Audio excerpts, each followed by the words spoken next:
I'm Dan Sullivan. And I'm Joe Polish. And welcome to 10 Times Talk. And this is Paul Colligan. While you are waiting for Season 2 of 10 Times Talk, we've got a special episode for you from the archive. This was recording that Dan and Joe made before we actually made 10X Talk the property that it is today. They were thinking it was going to be another name, so you might hear past references to that. But the topic is great. It's ageless. It's Joe and Dan, and it's selling yourself before you try to sell anyone else. Take it away, guys. Hello, this is Joe Polish, and I'm here with Mr. Dan Sullivan. Dan, how are you? I'm really great, Joe, and really looking forward to talking about selling yourself today. You know, the whole skill that really successful high achievers have of, first of all, being able to sell themselves before they try to sell somebody else something. Yes, and you know, right before we were getting started to record, I told you I had a slight cold today, and I think you said it made me sound distinguished. Yeah, I thought you had a really great studio voice today, Joe. I think colds in the long run are actually better than smoking for having a really good studio voice, and so just stay with it. This is a gifted day. Yes, exactly. Okay, awesome. All right, well, you talked about selling yourself. That's what you said, and what I want to mention to everyone listening and the Genius Network world out there is that I think this is such an important topic, and I want to talk about something that I heard Dan say, and I believe we talked about it on a previous episode of Genius Network. But basically, I asked you, Dan, several years ago, in the middle of a strategic coach workshop, what's your definition of selling? And without even blinking, you said, getting people intellectually engaged in a future result that's good for them and getting them to emotionally commit to take action to achieve that result. And I'm not reading off of notes or anything right now. I mean, I just remembered that. Mm-hmm. And then you wrote it down because I asked you to say it again. And so you wrote it down for everyone. And that led into a discussion about what selling actually is and how, you know, for one, getting people intellectually engaged in a bigger future result that's good for them. And you highlighted the words good for them, and then getting them to emotionally commit to take action to achieve that result. Mm-hmm. And the reason that was such a profound definition for me is because, for one, everything about it rings true. And secondly, the part about good for them. Because I've asked hundreds of people, I do this at my big events, I always use this definition. It's become part of what I now talk about and have conversations about in my mastermind groups and my live events, everything, because I think it's so important. People love to be sold. They hate to be pressured. And selling is actually a fun, enjoyable, contributing part of human life and human activity. As a matter of fact, I think it's one of the most important parts of human life. And most people, I think, have a completely skewed perspective of it. And when I give people that definition and ask them, you know, what is the most important words in that definition, they'll say intellectually, engaged, emotionally commit. They'll say things like that. But I'll say, well, from an ethics standpoint, good for them. Because you can take the words good for them out and saying, getting people intellectually engaged in a future result and then getting them to emotionally commit to take action to achieve that result. And that could apply for things such as eat bad food, drink booze, watch pornography, waste time, watching useless television, or, there are a myriad of things that really aren't going to enhance your life all that much. But the bottom line is when you put in the words good for them, it totally changes the context. And so having said that, I just wanted to point that out before I asked you to really go deep in that definition, because another thing that you said, money earned ethically is a byproduct of value creation. I think for all of the entrepreneurs out there, if you really have value, if you really want to help people and you really want to make a lot of money, understanding selling is critical, because without it, none of that will happen. So let's get into the discussion. And I'd like to get more of your perspective on that definition first, and then we'll move it into selling yourself. Yeah, well, I'm just going to stay, Joe, with your discussion of the good for you, because that implies something else, that you've taken the time beforehand to actually investigate and actually go deep into what might be really, really good for somebody else. So, it's very, very interesting. There's this image oftentimes of entrepreneurs. We're talking about Genius Network here, but largely, Joe, virtually everybody we will talk about in Genius Network is really involved in an entrepreneurial activity. And an entrepreneurial activity always involves the creation of some sort of new value in the world, which from the very beginning has to be sold because it doesn't exist. People aren't used to it. People aren't familiar with the new thing that you're offering to them, so it has to be sold.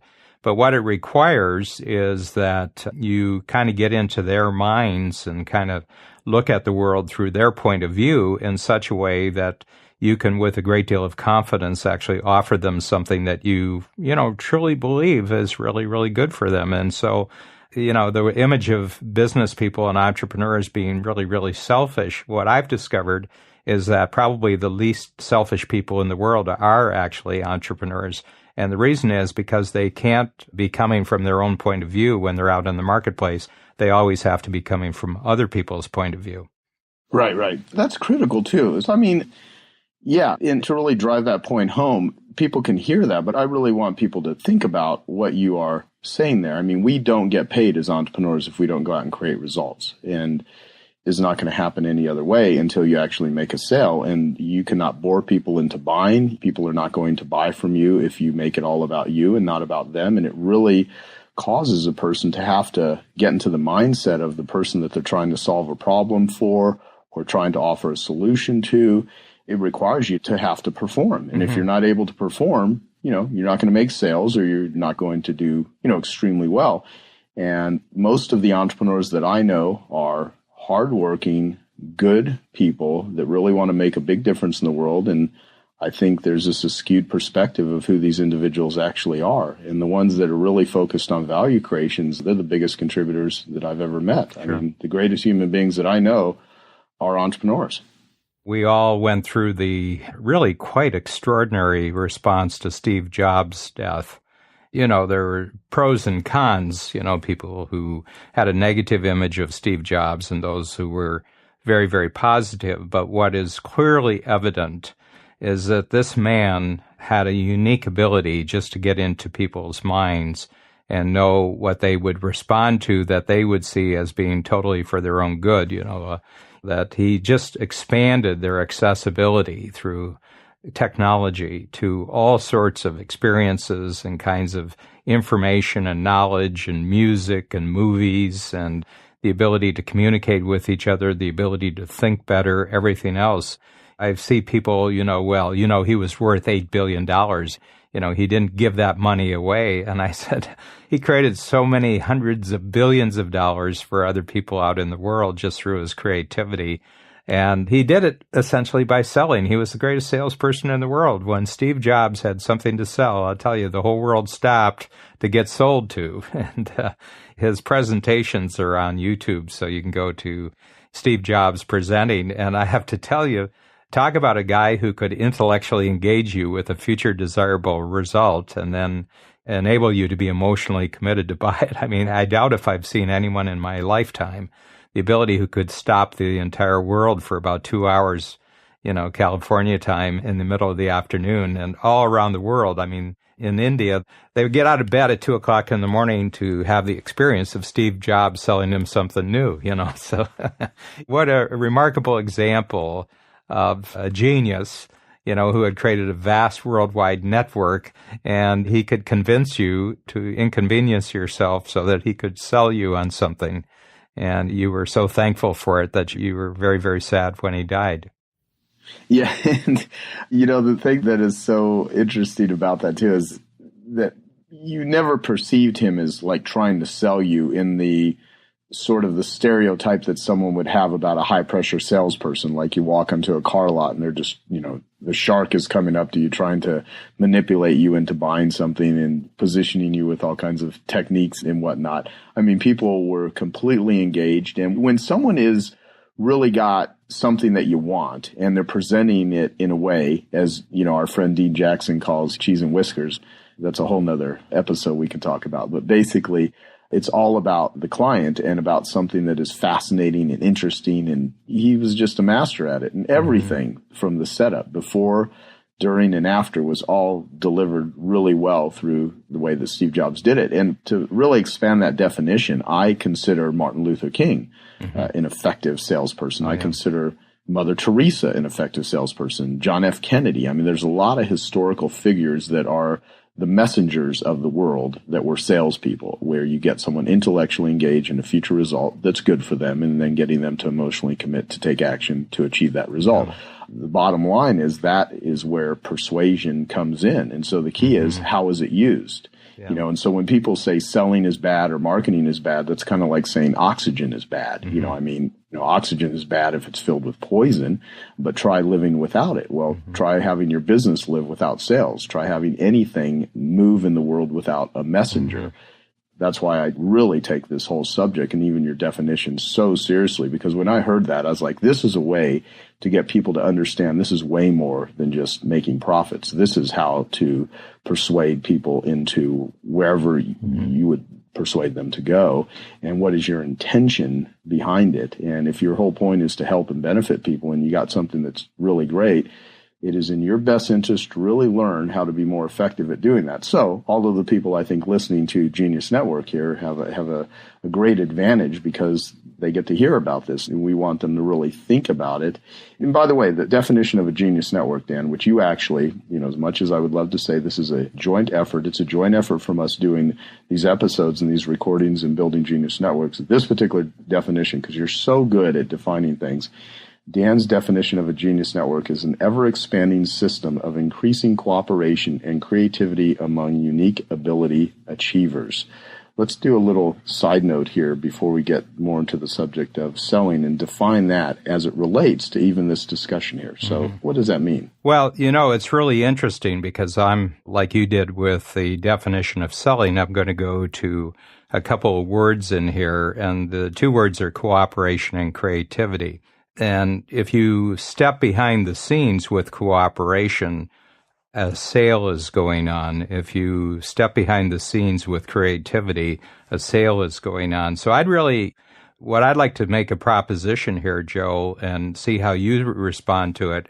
I would say that selling is how your brain actually works. We're not talking about what you're doing to other human beings. We're actually going much deeper, and we're actually going to go right to the level of how the individual brain works.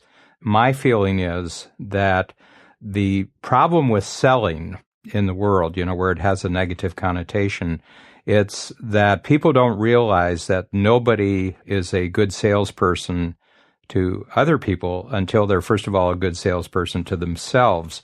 And so often I find the people who are most down on selling are really, really not very good at selling themselves.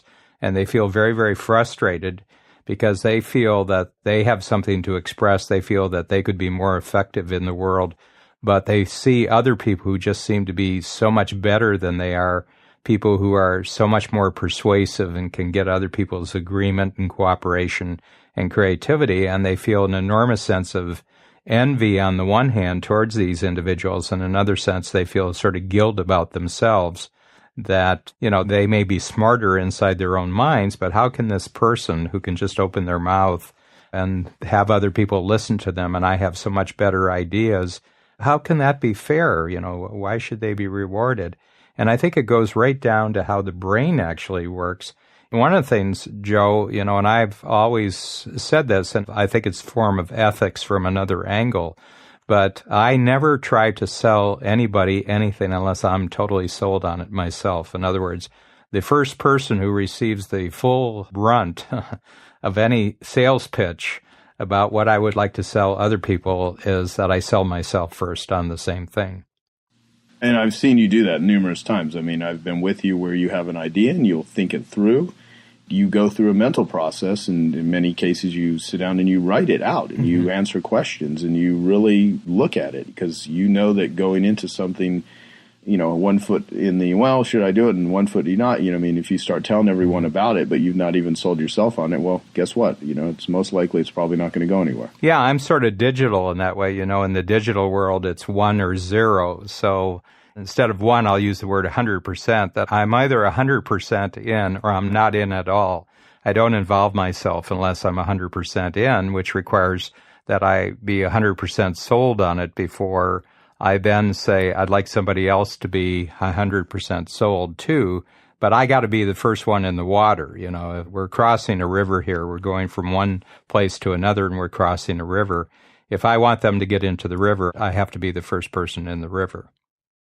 Yeah, okay, so let's walk our listeners through how do you actually think about that? So you have an idea, be it to make money, be it to offer something to your clients. I mean, you just have some idea and process. How do you sell yourself? Yeah, well, first of all, the thing that I've got to decide is, do I want to get involved in this at all? And I've just learned that I am the sort of person that once I'm in, I'm totally in. So I got to be very, very careful about what kind of situations, what kind of relationships, what kind of projects that I get involved in. So the first thing I say, well, what's the purpose of this? Why would I want to do this anyway? And if I got a good answer to that, and they say, well, what's the importance of it? What difference is it going to make in my life? And then number three, and this is just the first part of my sale to myself, is what's the ideal outcome? So when it's finished, how am I so much better off if I do that? You know, I've gotten good at it, so it doesn't take hours, but, you know, I would say it's probably spent about 10 minutes going through, and I do it written form. I like writing things. I have it on computer too. And I'm sitting there, and if by the end of the third consideration, I've done purpose, I've done importance, and then I've done ideal outcome, and I'm getting more excited about it, I know I'm sold. I kind of know that I'm totally sold. So intellectually, I'm totally engaged. So the first part of the selling definition, I've now accomplished that. I'm totally intellectually engaged in this. And at this point, I'm 100%. So what I want to really think through, there are times where you'll be going through the process and in the process of wanting to sell yourself, and you'll realize the best sales job you could do is to not go into something. And I want to kind of point that out, that I think a lot of things people end up doing, one of the sales jobs is in reverse, really not getting involved in something. I mean, can you speak to that when you come to the obstacles and say, well, you know, this is not that, I think many, many ideas you realize through going through that process that this is not something I should get myself involved in. And I would venture to say the vast majority of things that are not working and failures that are happening is because people, they're kind of in the middle. Yeah. They've obligated themselves, but they're not actually committed to it. And we had a whole episode on that whole question between obligation and commitment, you know, in the series here. But the interesting thing, Joe, I get people to write out sometimes a sheet of paper and they put down 3 columns, and I say situations. So we're going to have 3 columns. At the top is situations. The next one is relationships. And the third one is projects, because that's kind of how people account for their time in life. They're involved in a situation, a relationship with a person, or they're involved in some sort of project. And I said, now, what I want you to do very quickly, and we'll take about a minute with each of these, I just want you to write down all the situations, thinking back. It would have been better if you hadn't gotten involved in them in the first place. You know, and they say, can I have 2 minutes? They want more time. And then I say, what about the relationships that you shouldn't have gotten involved in? And they do the same thing. And number 3 is the projects they got involved in. You know, so at the end of 3 minutes, oftentimes they'll have 20 or 25 things written down. And I said, you know, just roughly calculating, if you hadn't gotten involved in those situations, how much time would you get back of your life? And for some people, it's like years. Right. You know, they just wasted years in situations and relationships and projects that they should never have gotten involved in. And I said, now I've got another question for you. If you can think back to when you first got into them, did you have any feeling before you got into the situation, relationship, or project that maybe, you know, this might be risky, I shouldn't do that? And virtually everybody with every one of them said, yeah, I had sort of feelings that might not work. I said, you should have listened to yourself, but you weren't persuasive enough to actually sell yourself out of it. So I've certainly had situations like that, Joe. I had a marriage that I call my practice marriage because I learned all the wrong ways of doing a marriage. But, you know, in hindsight, you know, if I had to do it over again, I wouldn't do it over again because it just wasted about 5 years of my time and put me through all sorts of unnecessary emotional suffering and psychological confusion that, in retrospect, I don't really need. And I learned a lot from it because I did a very good job of learning from it afterwards. But what it really, really did, you know, when you first met her, you knew there was something wrong, but I still went ahead.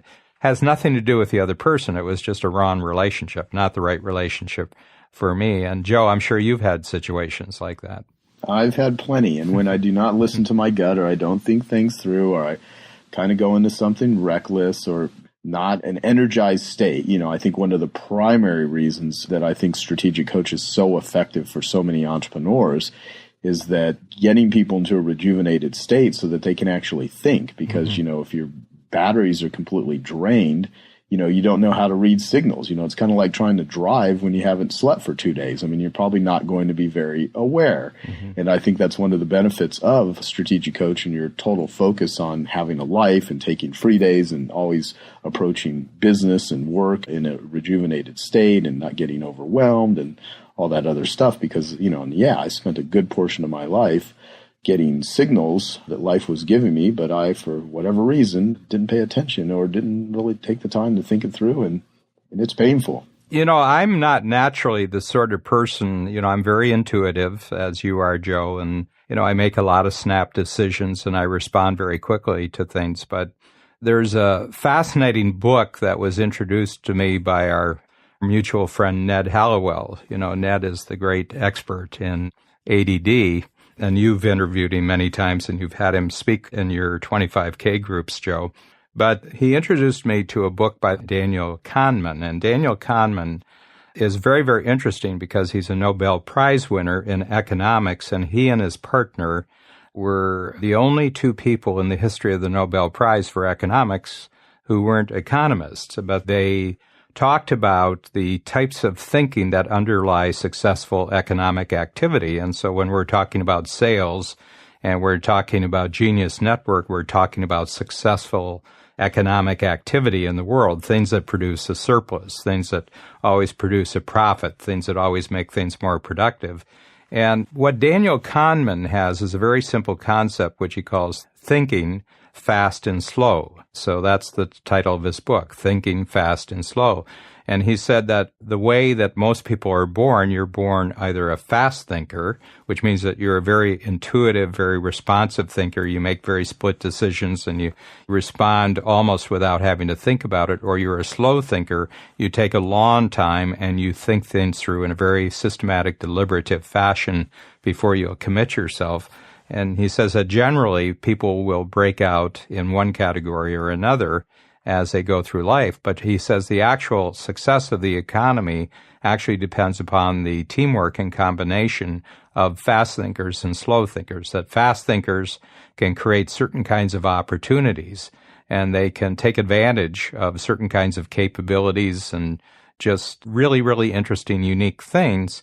And slow thinkers can actually put together the intellectual structure and the game plan and the systematic step-by-step way and method and process for actually taking advantage of something and have it last for a long time. But he said the really, truly gifted people who are geniuses are really individuals who in the same brain can combine both types of thinking. They can actually do really, really fast thinking, but then they also have a facility after they've done their fast thinking of also doing slow thinking. So he says very unusual individuals who can do that, but generally speaking, they show up as geniuses because at the same time, they combine both of these very, very necessary abilities. So, when we talk about this process that I go through, with how I sell myself, and it's actually a tool in Strategic Coach, which we call the impact filter. I'm a fast thinker by nature. Nobody had to train me how to be a fast thinker. But what I have systematically trained myself to do through the tools of the Strategic Coach is to become a really, really good slow thinker. So I'm an excellent slow thinker, but this has been a learned skill. This wasn't a natural skill, but I've learned it. And by combining my natural skill with my learned skill, I produce results which are way above normal, and you do too, Joe. And what we've tried to do in Strategic Coach is to actually create a format and a structure that does two things, that if you're a fast thinker, you'll develop the ability of being a slow thinker. And if you're a slow thinker, you'll develop the ability to be a much more fast thinker, so that entrepreneurs begin to exhibit what I would call genius-like thinking and performance. And you're exactly right. I mean, that's exactly what happens. I've seen that happen to myself. It's happened to, the vast majority of clients that have been there for a while, and it happens relatively quickly. One of the things that I heard you say a while back, that what a lot of people think of as genius is simply repetition. And people have done something so many times that they get to the point where they're just so far superior than other people, but it's simply because they stayed with it. And if there's any sort of skill and activity that I think is worth staying with it, it's the one thing that is responsible for virtually bringing in not only all the money, but moving messages in the world, and that's selling. Oh, yeah. And that's why, I mean, that is it. So people, constantly ask me, I want to be a successful business owner. What should I really learn? What are the most important things? And I said, well, first, the most important thing is you got to sell something, because it doesn't matter how good of a manager you are or pick all the different traits and skills that someone has. If you can't sell, no money, because you need fuel in order to drive the car. You need oxygen in order for the organism to live. And so I consider selling as important to the success of a business or enterprise or movement or nonprofit or whatever the cause is, as important as oxygen is to an organism. And that's why the first sales job you need to do is the one to yourself. Oh, because if you can't sell yourself. I just absolutely believe that the most successful people in the world in any field of activity, Joe, are the people who are just phenomenally good at selling themselves. Yeah, totally. So, Dan, we've got about, to keep it to the 30-minute mark, which is what we've, said in the beginning we would attempt to do, which is always hard for me because, I love to just ask questions and talk about stuff. With the whole topic of selling yourself, what would you recommend for our listeners to do before the next episode so that they can really wrap their head around this and go forth with it? I mean, one thing I'd recommend is that they read the DOS Conversation book, which is the Dan Sullivan question, which they can get at strategiccoach.com or get on Amazon, but that'll go deeper into another topic. That's another aspect of selling, but I think that just based on the 3 stages that I described before, Joe, just get a sheet of paper out. And, you need 4 words, actually. You need purpose. So you create a little box, purpose, and under the box is the importance, and the third box is ideal outcome. And whatever you're doing, before you make a decision to go or no go, actually just spend about 3 or 4 minutes on each box and say the thing that you're going to.